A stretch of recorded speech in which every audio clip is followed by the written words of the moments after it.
பார்வதிக்கு தலைமகனே, எங்களை வாழ வைக்கும் கஜமுகனே. புரட்சி தமிழரின் எழுச்சி பயணம். மக்களை காப்போம், தமிழகத்தை மீட்போம். பாரம்பரியமான சுவையான புது அறிமுகம் KTV True Value Bronadile. Hindustan Institute of Technology and Science, a hub of innovation, technology and skills. Admissions open now. Apply today. Velmurugan சாருடைய விநாயகர் சதுர்த்தியில விநாயகரை பக்காவா அலங்கரிச்சு வச்சிருக்காரு. அதுவும் ஆத்தன்டிக்கா.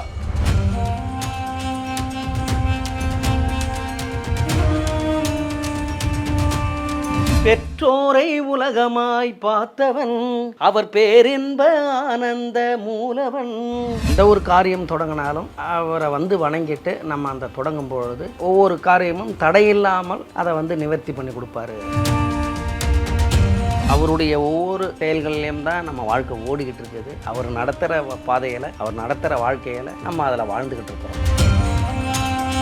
மேடைகளில் பாடும்பொழுதும் நீங்கள் இன்றைக்கும் சரி, எந்த ஒரு மேடை கச்சேரிலையும் முதல் பாடல் விநாயகர் பாடல் தான் பாடுவாங்க. விநாயகனே வினை தீர்ப்பவனே, வேழமுகத்தோனே, ஞான முதல்வனே, விநாயகனே வினை தீர்ப்பவனே. வணக்கம் மக்கள் அனைவருக்கும் இனிய விநாயகர் சதுர்த்தி நல்வாழ்த்துக்கள். விநாயகர் சதுர்த்தி அதுவுமா நம்ம பாடகர் வேல்முருகன் அவர்களுடைய இல்லத்தில் இருக்கும். அவருடைய இல்லத்தில் விநாயகர் சதுர்த்தி பூஜையில் கலந்துக்க வந்திருக்கோம்.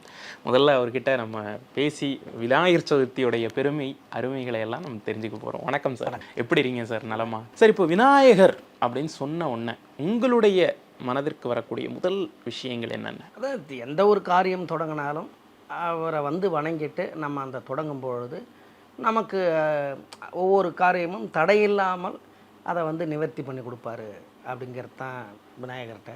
அதே மாதிரி நம்ம அவர்கிட்ட போயிட்டு ஒரு சின்னதாக ஒரு தோப்பு காரணம் அதாவது செய்த சகல குற்றங்களை பொறுத்து காத்து மன்னிக்கணும் அப்படின்னு சொல்லி ஐயப்பட்ட சொல்கிற மாதிரி நம்ம வெளியிலேருந்து அதாவது ஆலயத்துக்குள்ளே அப்படி நுழைஞ்ச உடனே ஒன்று வலதுபுறத்தில் இருப்பார், நான் இடதுபுறத்தில் இருப்பார். கிழக்கு பார்த்து விநாயகர். அப்படி போன உடனே அவர் பார்த்த உடனே ஃபஸ்ட்டு இப்படி பார்த்த உடனே இப்படி தோப்பு காரணம், அதாவது எந்த ஒரு தவறு செய்தாலும் நம்ம ஒரு தோப்பு காரணம் போட்டால் அவர் மன்னிச்சுப்பார். மன்னித்த உடனே அதுக்கப்புறம் அவருக்கு அருகம்புல் மாலையோ இல்லை அவருக்கு ஒரு நெய்வேத்தியம், கொண்டக்கடலை நெய்வேத்தியமோ கொண்டக்கடலை மாலையோ இல்லை தேங்காய் உடைச்சி இது பண்ணுறது, இல்லை ஒரு நம்மளை அவர்கிட்ட இருந்து கையில் வாங்கி படைச்சி எடுத்து ஒரு செதற தேங்காய் உடைக்கிறதோ, இப்படி எப்பயுமே அவரை வணங்கிட்டு போனாக்க நமக்கு தடை இல்லாமல் நல்லா நடக்கும் அப்படின்னு நினைக்கிறது தான் விநாயகர் எடுத்த உடனே. உங்களுடைய இசை பயணத்தில் இப்போ விநாயகர்னு சொன்ன உடனே நிறைய விஷயங்கள் நடந்திருக்கும் இல்லையா? இப்போ கச்சேரிகள் போகிற இடத்துல அந்த மாதிரியான. ஆமாம், எந்த ஒரு நிகழ்வு தொடங்கினாலுமே அவருடைய பாடல் இல்லாமல் கிடையாது. இப்போ ஒரு இசை நிகழ்ச்சினாவே இப்போ அது ஒரு ஒன்லி இன்ஸ்ட்ருமெண்ட் இசை நிகழ்ச்சினாலுமே விநாயகர் பாட்டு இசை அமைத்து தான் அடுத்த பாடலே போவாங்க. அதேமாரி மேடைகளில் பாடும் பொழுதும் நீங்கள் இன்றைக்கும் சரி, எந்த ஒரு மேடை கச்சேரிலையும் முதல் பாடல் விநாயகர் பாடல் தான் பாடுவாங்க. அந்த விநாயகர் பாடல் பாடி முடித்த உடனே தான் அடுத்தது அம்மன் பாடலும் சரி, முருகர் பாடலும் சரி, சிவன் எதுவாக இருந்தாலும் அப்புறம் அந்த கோயிலினுடைய ஊர் மக்களை பற்றி, ஊரை பற்றி, அந்த கோயிலை பற்றி பாடுவாங்க. முதல் பாடல் ஆனால் விநாயகர் தான். அப்போ அப்படி பாடும்பொழுது தான் அந்த நிகழ்ச்சி முழுமை அடையணும். நடுவில் எந்த விதத்துலேயும் கஷ்டங்கள் வரக்கூடாது, அது பிரச்சனைகள் வரக்கூடாது, பாதிலே நின்றக்கூடாது ஒரு நிகழ்வு. அப்படிங்கிறதுக்காக அவர் ஆரம்பித்தோம்னாக்க எந்த ஒரு தங்கு தடையும் இல்லாமல் கடைசி வரைக்கும் இருந்து முடித்து கொடுத்துட்டு நம்மளை மகிழ்ச்சியை அனுப்புவார். அப்படிங்கிற ஒரு சூழல்கள் தான் எல்லா காரியங்களையும் எல்லா நேரத்திலும் நடக்கும். அப்படி தான் அழியாத பெருஞ்செல்வம் அவனே, தில்லையானந்த கூத்தனின் மகனே, தில்லையானந்த கூத்தனின் மகனே, பிள்ளையார் சுழி போட்டு செயலதுவும் தொடங்கு, அவன் துணையாலே சுகம் கூடும் தொடர்ந்து, அவன் துணையாலே சுகம் கூடும் தொடர்ந்து, பிள்ளையார் சுழி போட்டு செயலதுவும் தொடங்கு. பேசிக்கிட்டே இருக்கும்போது பாட்டுக்கு வந்துட்டீங்க. அதனால் எனக்கு ரொம்ப பிடிச்ச, அதுவும் மக்களுக்கு ரொம்ப பிடிச்ச விநாயகனே அப்படின்னு சொல்லிட்டு ஒரு இழுப்பீங்களே, அந்த பாடலை ஒரு தடவை பாடுவீங்க சார்? விநாயகனே வெவ்வினையை வேறறுக்க வல்லான், விநாயகனே வேட்கை தணிவிப்பான், விநாயகனே விண்ணிற்கும் மண்ணிற்கும் நாதனுமாம், தன்மையினால் கண்ணில் பணிவில் கனிந்து, விநாயகனே வினை தீர்ப்பவனே, வேழமுகத்தோனே ஞான முதல்வனே விநாயகனே வினை தீர்ப்பவனே குணாநிதியே குருவே சரணம் குறைகள் கலைய இதுவே தருணம் குறைகள் கலைய இதுவே தருணம் விநாயகனே வினை தீர்ப்பவனே. அருமையா இருக்கு. இப்பதான் இந்த விநாயகர் சதுர்த்தி வைவே, நீங்க இந்த பாட்டை பாடின பிறகுதான் அந்த வைவே ஸ்டார்ட் ஆகுது. இப்போ உங்களுடைய இந்த இசை பயணத்துல ஆன்மீகம் அப்படிங்கிற ஒரு விஷயம் இருக்கு இல்லையா? இப்போ நீங்க நிறைய திரை இசை பாடல்கள்லாம் பாடிக்கிட்டு இருக்கீங்க. ஆன்மீகம் எந்த அளவுக்கு ஒரு தாக்கத்தை ஏற்படுத்தியிருக்கு சார் உங்க வாழ்க்கையில? எப்பொழுதுமே வந்து நமக்கு ஒரு மனசு நிம்மதி, அவர் தான் அப்படிங்கிறத வந்து நம்ம ஒவ்வொரு சூழல்களையும் உணர்கிறோம். இப்போ நம்மளை அறியாமல் ஏதாவது ஒரு சூழலில் ஒரு தவறுகள் நடந்தாலுமே உடனே அதுக்கு தண்டனை கிடைச்சிருது. அப்போ என்ன நினைக்க தோணுதுன்னா, அப்போ நம்ம இறையருளில் இருக்கிறோம், இறை பக்தியில் இருந்துக்கிட்டு இருக்கிறோம். அப்படி இருக்கும்பொழுது அவரை அதுக்காக தானே உழைக்கிறோம், அதுக்காக தானே வாழறோம். அதனால் எப்படி இருந்தாலுமே ஆபத்து வர்றது தான், பிரச்சனை வர்றது தான் இருக்குது. நம்ம கும்பிட்டாலும் கும்பிடலனாலுமே அதனால் வர்றது கொஞ்சம் கம்மியாக விட்டோமே, கொஞ்சம் ஏதாவது ஒரு ஏதாவது நடக்கிறது தங்கு தடையில்லை, அதாவது அதை வந்து கொஞ்சம் ஒதுக்கி வைப்பார், வருமுன் காப்போம் அப்படிங்கிறதுக்காகவாவது நம்ம இறைவனை எப்பொழுதுமே வணங்கிட்டு இருக்கிறோம். அவருடைய ஒவ்வொரு செயல்கள்லேயும் தான் நம்ம வாழ்க்கை ஓடிக்கிட்டு இருக்குது. அவர் தான் நடத்தி வைக்கிறாரு. அவர் நடத்துகிற பாதையில், அவர் நடத்துகிற வாழ்க்கையில் நம்ம அதில் வாழ்ந்துக்கிட்டு இருக்கிறோம். அப்படி தான் நான் ஒரு முறையும் பக்தியோடு அந்த பக்தியோடு இசை பாடல்களும் பாடி மக்களை மகிழ்விக்கிறோம். அதுவும் பக்தி பாடல்களை பாடி மகிழ்விக்கிறோம். எந்த ஒரு மேடைக்கு போனாலும் அந்த இறைவனுக்காக பாடும்பொழுது நம்மளுடைய மனசும் ஆத்ம திருப்தியாக இருக்குது. அங்கே உள்ளவங்களும் வந்து இப்போ சில மேடைகளில் சில பெரியவர்களாக சொல்லியிருக்கிறாங்க, எந்த ஒரு கடவுளுக்கு இவர் அந்த கடவுளை பற்றி பாடும்பொழுது அந்த கடவுளே நேரடியாக நமக்கு வந்து காட்சி அளிக்கிற மாதிரியே அந்த எப்படி அவர் சினிமா பாடல்கள் பாடும்பொழுது ஒரு உற்சாகத்தை உண்டாக்குறாரோ, எப்படி ஒரு நாட்டுப்புற பாடல்கள் பாடும்பொழுது அந்த கிராமத்துக்கே கொண்டு போயிடுறாரோ, அதேமாரி இறைவன் பாடல் பாடும்பொழுதும் அப்படியே அந்த இறைவனை கண் முன்னாடி கொண்டு வர்றதுக்காகன அவர் அந்த பாடல்கள் மூலமாக அப்படி பாடி அந்த வரிகளை பாடி அந்த ஒரு முழு மனதோடு அர்ப்பணிக்கிற அந்த குரல் வளம் அவருக்கு அப்படின்னு சொல்லி பல பேர் பாராட்டுவாங்க, வாழ்த்துவாங்க. அதனாலே நமக்கு வந்து இன்னும் நிறைய பாடணும், ஆமாம் இன்னும் நிறைய பாடல்கள்லாம் பாடணும், இன்னும் நிறையா பக்தி பாடல்கள் பாடணும், இன்னும் நிறையா இறைவனை பாடணும்னு சொல்லி அப்படி தான் இப்போ வந்து என்னுடைய பாடல்கள் நிறைய பக்தி பாடல்கள் எல்லா கடவுளுக்கும் தொடர்ந்து பாடிக்கிட்டு வரேன். அது மக்களும் கேட்டு இப்போ முன்னே வந்து எப்படின்னாக்கா இங்கே போகிறாரு கிராமிய பாடகர்ம்பாங்க, சில நேரத்தில் தெரியாதவங்க கானா பாடகர்ம்பாங்க, அப்புறம் வந்து திரை இசை பாடகர்னு சொல்லுவாங்க. சில பேர் வந்து எங்கள் ப்ளேபேக் சிங்கருங்க அவருங்க அப்படி அதுவும் சொல்லுவாங்க. இப்போ வந்து பக்தி பாடகர்னு சொல்ல ஆரம்பிச்சாங்க. ஏங்க டிவிலாம் பக்தி பாட்டெலாம் போடுவார் அவருங்க அப்படிங்கிற. வார ஒரு தடவை உங்களை ஏதாவது ஒரு கோயிலில் பார்த்துடுறோம். ஆமாம் பார்த்துடுறோம். இறைவனுக்கு பாடுறது நமக்கும் திருப்தியாக இருக்கும், கேட்குறவங்களும் திருப்தியாக இருக்கும், நமக்கு ஒரு மன ஆத்ம திருப்தியாக இருக்கும். இப்போ எந்த ஒரு முருகர் கோயிலில் பாடினாலும் சரி, ஒரு சித்தர்கள் இடத்துல பாடும்போதும் சரி, ஒரு கும்பாபிஷேக கோயில்களில் பாடும்போதும் சரி, அம்மன் இப்போ நவராத்திரிலாம் வரப்போகுது, அந்த கொலு வைப்பாங்க இல்லையா, அந்த அதில் வந்து இப்போ சிவனுக்கும் கொலு வைப்பாங்க, அம்மனுக்கும் கொலு வைப்பாங்க. அங்கே ஆலயங்களில் மேக்சிமம் அம்மனுடைய ஆலயங்களில் நிறைய கொலு வைப்பாங்க. அப்படியே பாடும்பொழுது அந்த ஆலயத்தில் நமக்கு அந்த ஒரு வைப்ரேஷன், நமக்கு கிடைக்கிற அந்த அருள் எல்லாமே வந்து ஏதோ ஒரு ஆத்ம திருப்தி கிடைச்ச மாதிரி இருக்கும். அந்த இறைவனே நம்மளை ஆசீர்வாதம் பண்ண மாதிரியே இருக்கும். அது பாடகர்கள் கிடைக்கிறது இன்னும், அதுவும் ஆலயத்துக்குள்ளேயே போய் உட்காந்து பாடும்போது நமக்கு இன்னும் ஒரு பெரிய சந்தோஷமாக இருக்கும். அது ஒரு நிறைவு. ஆமாம்.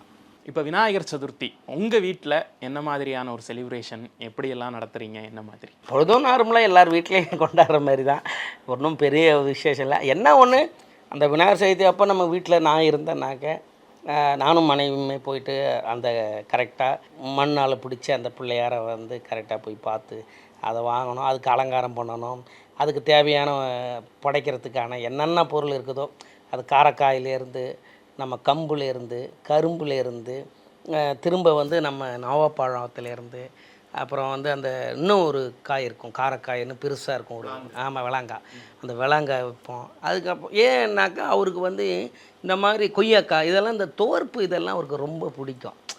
அதனால தான் வந்து நீங்கள் நவாப்பழம் துவர்க்கும், காரக்காய் துவக்கும், விளாங்காய் துவக்கும், கொய்யாப்பழமும் லைட்டாக துவர்ப்பு இருக்கும்.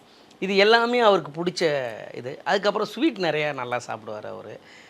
ஸ்வீட்டும் அதே மாதிரி அவருக்கு வச்சு படைக்கிறது இருக்கும். அதுக்கப்புறம் வந்து வீட்டில் செய்கிற கொழுக்கட்டை ரொம்ப பிடிக்கும் அவருக்கு.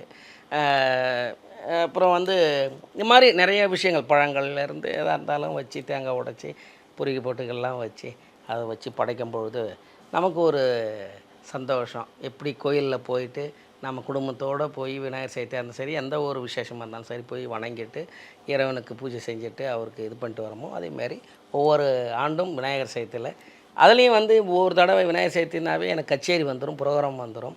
அதனால் என்ன பண்ணிடுறதுன்னா நாளே வீட்டில் இருந்தோம்னாக்க டக்குன்னு அன்னைக்கே, ஏன்னா எப்படியும் விநாயகர் சதுர்த்தினாவே நாள் மதியானமே சாயங்காலமே ஆரம்பிச்சிடும், அடுத்த நாள் வரைக்கும் இருக்கும். அதனால் சிறப்பாக ஃபேமிலியோட விநாயகரை வணங்கி இந்த வருஷமும் அதே மாதிரி ஒவ்வொரு ஆண்டும் எப்படி ஒரு தடை இல்லாமல் ஒவ்வொரு நிகழ்வும் வந்து நகர்ந்துக்கிட்டு போகுது, அதே மாதிரியே இந்த ஆண்டும் உன்னுடைய இந்த சதுர்த்தியிலேருந்து எங்களுக்கு வந்து கூடையே இருந்து வழிவகுக்கணும்னு சொல்லி வேண்டி விநாயகருடைய அருளை பெற்று எப்படி எல்லாரும் கும்பிட்டு வணங்குறாங்களோ அதுமாரி நம்மளும் ஒரு தோப்புக்காரன்லாம் போட்டு வணங்கி அவரை வழி நடத்துங்க ஐயா, நாங்கள் உங்கள் கூட வரோம் அப்படின்னு சொல்ல வேண்டியது. நிறைய ஆன்மீக விஷயங்கள் நீங்கள்லாம் பேசுகிறத நம்ம பார்த்துருக்கோம், வலைதளங்கள்லாம் பார்க்குறோம். இப்போ காரியத்தடை அப்படின்னாலே அது விநாயகர் தான், அவர் தான் ஒரே சொல்யூஷன் இல்லையா? அதை பற்றி கொஞ்சம் சொல்லுங்களேன் சார். அவர் அதான் என்னென்னாக்க அவருக்கு அப்பாவுக்கே அப்படி நடந்ததை விநாயகரை கூப்பிட்டு வச்சு அதுக்கப்புறம் தான் அந்த தடையை நிறைவேறிதும்பாங்க. ஒரு முறை வந்து அவர் வந்து அசுரர்களை அழிக்க போகும்பொழுது அவர் அந்த வாகனத்தில் தேர் வாகனத்தில் போகும்பொழுது அந்த தேர் அச்சாணி உடஞ்சி விழுந்துருச்சு. உடனே என்ன பண்ணுறாரு, ஐயோ நம்ம விநாயகருக்கு நம்ம தான் வந்து அந்த வரத்தையே கொடுத்தோம், எதுவாக இருந்தாலும் ஒன்றை வணங்கிட்டு போன பிறகு ஒன்றிக்கிட்டே இருந்து ஒரு அருள் பெற்று போகும்பொழுது தான் அந்த காரியத்தடை நீங்குங்கிறதுக்கு நம்ம சொல்லியிருந்தோம், நம்ம தான் அருளே கொடுத்தோம்.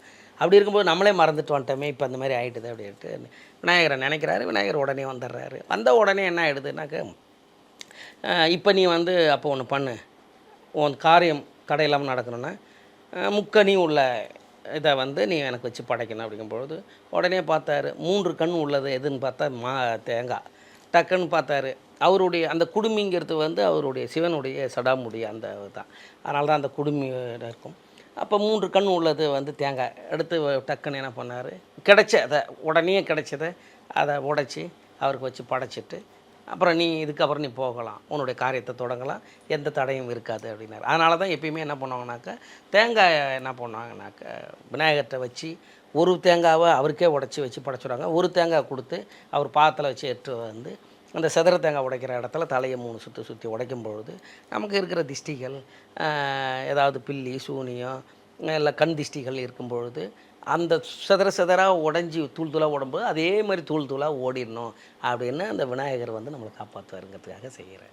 தேங்காயில இவ்வளவு விஷயம் இருக்குன்னு இன்னைக்கு தான் தெரியுது. அதனாலதான் முக்கண் இல்லையா? ஆமா, சிவ அம்சமா இருக்கு தேங்காய். நிறைய விஷயங்கள் உங்கள்கிட்ட தெரிஞ்சுக்கலாம். அதெல்லாம் ஒன்றும் இல்லை, அடுத்த தலைமுறைக்கு வரலாறு கடத்துறதே பெரிய சிரமமா இருக்கு இல்லையா?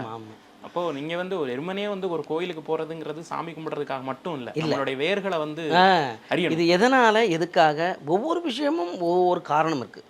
இப்போ நான் அதுதான் எதையுமே வந்து நார்மலாக வந்து இதுக்காக ஏதோ போகிற போக்கில் ஒன்று ஆரம்பித்தாங்க ஒன்று செஞ்சாங்க அப்படிங்கிறதே கிடையாது. இங்கே எல்லாமே அததுக்கும் வரலாறு இருக்குது, அததுக்கும் வந்து ஒரு பெரிய ஒரு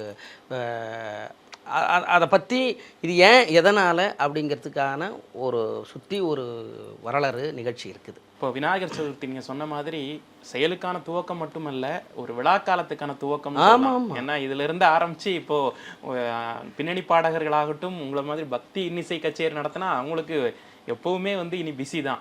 ஸோ இந்த சீசன் ஆரம்பம், இப்போ விநாயகர் சதுர்த்தி ஆரம்பித்து அடுத்து நவராத்திரி, தீபாவளி, அடுத்தடுத்து கந்தசஷ்டின்னு வந்துக்கிட்டே எப்படி இதுக்கு மேலே வந்து பயங்கர பிஸியாக இருப்பீங்கல்ல? நமக்கு எப்பயுமே கலைஞர்களுக்கு அந்த விழா கோலங்கிறது வந்து அவங்களுக்கு ஒரு பெரிய மகிழ்ச்சியை கொடுக்கும், வாழ்வாதாரத்தையும் கொடுக்குற விஷயம். அப்படி வரும்பொழுது நமக்கு வந்து இரட்டிப்பு மகிழ்ச்சி தான். அதாவது ஆலயங்கள்லேயும் போய் நம்ம பாடுறோம், அதேமாரி நம்மளுடைய வாழ்க்கை வாழ்வாதாரத்தையும் வந்து இது பண்ணுறதுக்கு சிறப்பாக இருக்கும். அதே மாதிரி அந்த மங்களகரமான வாழ்க்கையை தொடங்குகிற அந்த இது, அதுவும் இந்த டிசம்பர் மாதத்தில் வந்து ஃபுல்லாக பக்தி மாதம். எனக்கு கார்த்திகை மாதம் வந்துடும். காலையில் மாலையை போட்டு குளிச்சுட்டு ஐயப்பனுக்காக பூஜை பண்ணுறது நீங்கள் சொல்கிற மாதிரி. அதுக்கப்புறம் இந்த சஷ்டி விரதம் ஒரு 7 நாள். சில பேர் அவங்க ஒரு முன்னாடியவே 48 நாளைக்கு முன்னாடியவே சஷ்டி விரதத்தை ஆரம்பிச்சிருவாங்க. அதை வச்சு ஆரம்பிச்சிருவாங்க. அதுக்கப்புறம் இப்போ விநாயகர் சதுர்த்தி இப்போ இது வருது. திரும்ப நவராத்திரிகள் வந்துடுது. அப்புறம் ஆயுத பூஜை, சரஸ்வதி பூஜை அந்த மாதிரி வந்துடும். அப்படியே பார்த்தாக்க டிசம்பரில் வந்து மார்கழி உற்சவம்னு வந்துடும். அங்கங்கே சபாக்களில் நிகழ்வுகள், பக்தி நிகழ்வுகள், அந்த கர்நாடிக் நிகழ்வுகள், இப்போ மக்கள் இசை, மங்கள இசைன்னு சொல்லி அது உருவாக. அப்படியே பார்த்தா ஜனவரியில் அது ஒரு தமிழருடைய திருவிழாங்கிற பாரம்பரிய விழாக்கள் அது கொண்டாடு. அதாவது மேக்சிமம் நம்மளுடைய தமிழர் பாரம்பரிய விழாக்கள் வந்து 6 மாதத்துக்கு முன்னாடியே ஆரம்பிச்சிருது. அந்த அடுத்தது முடிஞ்சு திரும்ப ஆரம்பிக்கிறதுக்குள்ளே அடுத்த விழாக்கள் ஆரம்பிச்சிடும். இப்படி தான் கொண்டாட்டமும் தமிழர்களுடைய வாழ்வாதாரமும் வாழ்க்கையும் வந்து இறைவனும் தமிழர்களும் ஒன்று சேர்ந்து கலந்து வாழற வாழ்க்கை தான் நம்மளுடைய விழாக்கள்.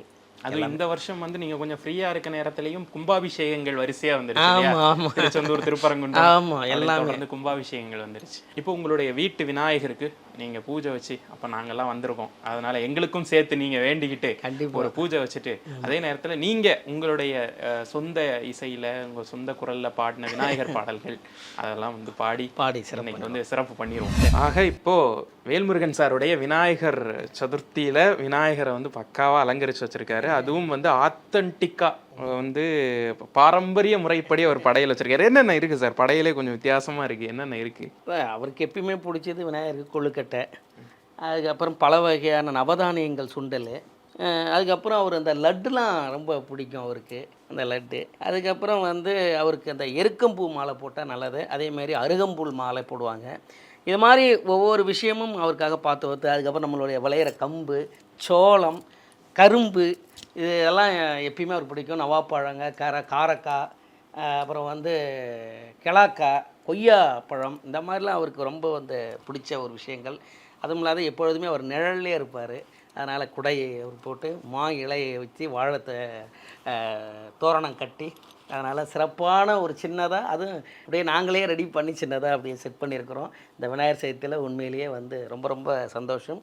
விநாயகர் அருள் எல்லாருக்கும் கிடைக்கணும், எல்லாரும் நல்லா இருக்கணும்னு சொல்லி வேண்டி, பெற்றோரை உலகமாய் பார்த்தவன் அவர் பேரின்ப ஆனந்த மூலவன், எருக்கம் பூமாலை கொண்டு சூடுவார் அவர் எல்லோர்க்கும் அருள் பிச்சை போடுவார், அரச மரத்தடி நாயகனே அன்பை விதைக்கின்ற வாகனனே, உண்மையோடு வணங்கி வந்தால் உனக்கும் எனக்கும் உறவவனே, மூத்த கணேசனே முக்தி தரு விநாயகனே பார்வதிக்கு தலை மகனே, எங்களை வாழ வைக்கும் கஜமுகனே, எங்களை வாழ வைக்கும் கஜமுகனே, ஒரு சூடம் ஏற்றி காட்டுவோம் உன் சுடர் முகத்தை போற்றுவோம், எங்களோட பிள்ளைக்கெல்லாம் உனது பெயரை சூட்டுவோம், எங்களோட பிள்ளைக்கெல்லாம் உனது பெயரை சூட்டுவோம், உனது பெயரை சூட்டுவோம். விக்ன விநாயகனே, வாழ முகத்தோனே, பரந்தரும் விநாயகனே, எந்த தடையும் இல்லாமல், தங்கு தடை இல்லாமல் நினைத்த காரியங்கள் வெற்றியடைய வழிவகுக்கணும், கூடையே இருக்கணும் விநாயக பெருமானே, விநாயக பெருமானே, விநாயகர். நம்ம விநாயகர் பூஜையில் வந்து சாரோட இளைய மகள் கலந்துருக்காங்க. பேருமா? பிரதக்ஷனா. நம்ம மூத்த மகள் வந்து ஏற்கனவே நம்ம கின்னஸ் சாதனை வீடியோவில் பார்த்தோம். உங்களுடைய விநாயகர் சதுர்த்தியை வந்து எங்களோடு கொண்டாடினதுக்கு மிகவும் நன்றி. ரொம்ப நன்றிங்க ஐயா. அதே மாதிரி ரொம்ப சிறப்பாக இருக்குங்க ஐயா உங்களுடைய இந்த பயணம். உங்களுக்கு நீங்கள் வேணால் பாருங்கள். மறுபடியும் உங்களுக்கு விநாயகர் சதுர்த்தி நல்வாழ்த்துக்கள். உங்கள் குடும்பத்தினருக்கு எங்களுடைய கலாட்டா சார்பாக விநாயகர் சதுர்த்தி நல்வாழ்த்துக்கள். தொடர்ந்து உங்களுடைய இசைப்பணியும் ஆன்மீக பணியும் செழிக்கணும்னு எங்கள் சார்பாக இறைவன்ட்ட வேண்டிக்கிறோம். நன்றி நன்றி. ஆனால் ஒவ்வொரு முறையும் எந்த ஒரு நல்ல நிகழ்வாக இருந்தாலும் சரி, அது பாடலாக இருந்தாலும் சரி, இந்த மாதிரி பக்தி நிகழ்வாக இருந்தாலும் சரி, கலாட்டா நேயர்களுக்கு முதல்ல நன்றி. ஏன்னா இந்த மாதிரி கலைஞர்களை வந்து எந்த ஒரு செயல் செய்தாலும் அவங்கள வந்து வாழ்த்துறது கலாட்டா சேனல். அப்படி கலாட்டா சேனல் ஒவ்வொரு முறையும் வந்து இந்த மாதிரி கலைஞர்களை எப்பொழுதுமே ஊக்குவித்து வாழ்த்துறாங்க. அதுக்கு முதல்ல நன்றி தெரிவிச்சுக்கிறேன். இந்த விநாயகர் சதுர்த்தி அதுவுமா கலாட்டா நேயர்கள் அனைவருக்கும் இனிய விநாயகர் சதுர்த்தி நல்வாழ்த்துக்களை தெரிவிச்சுக்கிறேன். எங்கள் குடும்பத்து சார்பாக நன்றி, வணக்கம். புரட்சி தமிழரின் எழுச்சி பயணம். மக்களை காப்போம், தமிழகத்தை மீட்போம். பாரம்பரியமான சுவையான புது அறிமுகம் KTV True Value Bronatile. Hindustan Institute of Technology and Science, a hub of innovation, technology and skills. Admissions open now. Apply today.